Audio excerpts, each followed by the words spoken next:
নমস্কার সকলকে। আজকের এই ভিডিওতে আমি কথা বলবো ভারতের ডিফেন্স বা প্রতিরক্ষা বাজেট 2026 নিয়ে। 1 ফেব্রুয়ারি 2026 আমাদের অর্থমন্ত্রী বাজেট পেশ করেন। এই বাজেটে প্রতিরক্ষা খাতে রেকর্ড বরাদ্দ দেওয়া হয়েছে। তো চলুন জেনে নিই কি পরিবর্তন এসেছে এবং ভবিষ্যতে এর প্রভাব কি হবে ভারতীয় প্রতিরক্ষা ব্যবস্থায়। 2026-এর নতুন বাজেটে প্রতিরক্ষা খাতে 7.85 লক্ষ কোটি টাকা বরাদ্দ করা হয়েছে। এটা সত্যি একটা বিরাট বড় পরিমাণ অর্থ। গত বছর মানে 2025 সালের বাজেটে বরাদ্দ ছিল 6.81 লক্ষ কোটি টাকা। মানে এই বছর প্রায় 15% বৃদ্ধি পেয়েছে প্রতিরক্ষা বাজেট। এটি সমস্ত মন্ত্রণালয়ের থেকে সবথেকে বেশি পরিমাণ টাকা এই প্রতিরক্ষা খাতে বরাদ্দ করা হয়েছে। প্রায় প্রতি বছরই ক্রমাগতভাবে প্রতিরক্ষা বাজেট বৃদ্ধি পায়, কিন্তু এইবার সবথেকে হাইয়েস্ট একদম 15% বৃদ্ধি পেয়েছে, যেটা বিগত কয়েক বছরের মধ্যে তুলনা করলে অনেকটাই বেশি। এই বাজেটের সবথেকে গুরুত্বপূর্ণ দিক হলো 2.19 লক্ষ কোটি টাকা শুধুমাত্র সেনাবাহিনীদের আধুনিকরণের জন্য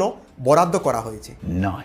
সেনাবাহিনী বলতে এখানে 3 ধরনের বাহিনীকেই বোঝানো হচ্ছে: স্থলবাহিনী, নৌবাহিনী আর বিমান বাহিনী। এই টাকা দিয়ে কেনা হবে আধুনিক অস্ত্রশস্ত্র, যুদ্ধ বিমান, সাবমেরিন এবং আরও বিভিন্ন রকম সামরিক জিনিসপত্র। প্রতিরক্ষার এই বাজেট কিভাবে বিভিন্ন ভাগে ভাগ করা হয়েছে সেটা এক নজরে দেখে নেওয়া যাক। প্রথমত, প্রতিরক্ষা সেবার জন্য 3.65 লক্ষ কোটি টাকা বরাদ্দ করা হয়েছে। এই টাকা দিয়ে সেনাদের বেতন, ভাতা, প্রশিক্ষণ, সরঞ্জাম রক্ষণাবেক্ষণ এবং প্রতিদিনের অপারেশনের খরচ মেটানো হবে। দ্বিতীয়ত, 2.1 লক্ষ কোটি টাকা যাবে নতুন অস্ত্রশস্ত্র এবং প্রযুক্তি কেনার জন্য। আর তৃতীয় হচ্ছে ভারতীয় অবসরপ্রাপ্ত সেনাবাহিনীদের পেনশনের জন্য 1.61 লক্ষ কোটি টাকা বরাদ্দ করা হয়েছে। আর বাকি টাকা যাবে ভারতীয় প্রতিরক্ষা মন্ত্রণালয়ের অধীনে যেই সমস্ত প্রতিষ্ঠানগুলো রয়েছে, বেসামরিক প্রতিষ্ঠান, সেই প্রতিষ্ঠানগুলিতে বাকি অংশটা যাবে। এই বছর প্রতিরক্ষা বাজেটে এই যে বিপুল পরিমাণ বৃদ্ধি পেয়েছে এর বিভিন্ন রকম কারণ রয়েছে। প্রথম কারণ হলো অপারেশন সিন্দুর। 2025 সালে পেহেলগাম হামলার পর ভারতীয় সেনারা যে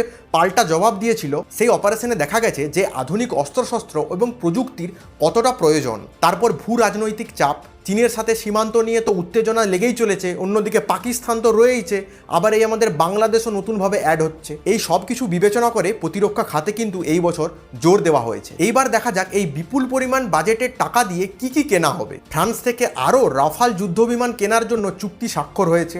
8 থেকে 10 বিলিয়ন ইউরো মূল্যের সাবমেরিন কেনার জন্য অনেক টাকা কিন্তু বরাদ্দ করেছে ভারত। তারপর অত্যাধুনিক বিভিন্ন রকম ড্রোন কেনার জন্য ভারত খুবই আগ্রহী। তারপর রাশিয়ার সাথে অ্যান্টিশিপ ক্রুজ মিসাইল কেনার জন্য চুক্তি স্বাক্ষর হয়েছে। এই বাজেটের আরও সবথেকে গুরুত্বপূর্ণ দিক হলো ভারতের প্রতিরক্ষা শিল্পকে শক্তিশালী করা। প্রায় 1.11 লক্ষ কোটি টাকা দিয়ে ভারতীয় কোম্পানিগুলির কাছ থেকে বিভিন্ন রকম সামরিক সরঞ্জাম কেনা হবে। এর মধ্যে আবার 25% মানে প্রায় 28 কোটি টাকা দেশীয় প্রাইভেট সেক্টরের জন্য আলাদা করে রাখা হয়েছে। এটা মেক ইন ইন্ডিয়া এবং আত্মনির্ভর ভারতীয় অভিযানকে আরও শক্তিশালী করবে। বর্তমান সময়ে ভারত শুধুমাত্র অন্য দেশের কাছ থেকে যে অস্ত্র কিনছে তা কিন্তু নয়, নিজের দেশের অস্ত্র অন্যান্য দেশেও কিন্তু রপ্তানি করছে।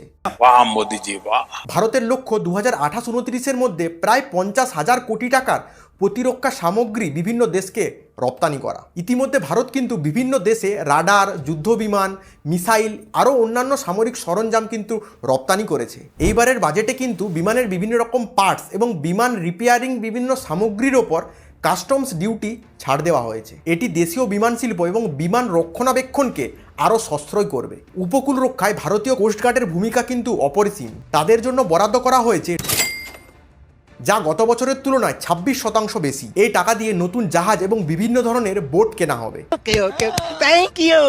তারপর ভারতীয় অবসরপ্রাপ্ত সেনাবাহিনীদের জন্য 1.61 লক্ষ কোটি টাকা বরাদ্দ করা হয়েছে, যা আগের বছরের তুলনায় প্রায় 13% বৃদ্ধি পেয়েছে। ওয়ান র্যাঙ্ক ওয়ান পেনশন স্কিমের তৃতীয় সংশোধন 2024 সালের জুলাই মাস থেকে শুরু করা হয়েছে। এর ফলে প্রায় 34 লক্ষ অবসরপ্রাপ্ত সৈনিকদের পরিবার উপকৃত হচ্ছে। 2025-26 সালে চীনের প্রতিরক্ষা বাজেট $249 বিলিয়ন। আমেরিকার প্রতিরক্ষা বাজেট কিন্তু সমস্ত দেশের থেকে বেশি, প্রায় 895 বিলিয়ন মার্কিন ডলার। সেখানে ভারতের প্রতিরক্ষা বাজেট প্রায় 94 বিলিয়ন মার্কিন ডলার। বিশেষজ্ঞদের মতে দীর্ঘমেয়াদী নিরাপত্তার জন্য নিজস্ব প্রযুক্তি বানানো কিন্তু অতি আবশ্যক। এর ফলে বিদেশীয় প্রযুক্তির উপর নির্ভরতা কমবে। এই বছর ভারতের প্রতিরক্ষা বাজেট অনেকটা বেড়েছে, কিন্তু তারপরেও কিছু চ্যালেঞ্জ কিন্তু থেকেই যায়। যেমন হচ্ছে হচ্ছে পেনশনের বোঝা। মোট বাজেটের প্রায় 24% এই পেনশন খাতেই চলে যাচ্ছে। অনেকে মনে করেন প্রতিরক্ষার ব্যয় জিডিপির 2.5% হওয়া উচিত, কিন্তু যেটা বর্তমান সময়ে 1.9%। এখন এটাই দেখার যে এই বরাদ্দ টাকা সময় মতো সঠিক জায়গায় ব্যবহার হচ্ছে কিনা। এই 2026-এর প্রতিরক্ষা বাজেট নিয়ে আপনাদের কি মতামত তা কমেন্ট সেকশনে জানাতে পারেন। ভিডিওটি ভালো লেগে থাকলে একটা লাইক সাবস্ক্রাইব করে যাবেন। দেখা হবে পরের একটি ভিডিওতে। জয় হিন্দ।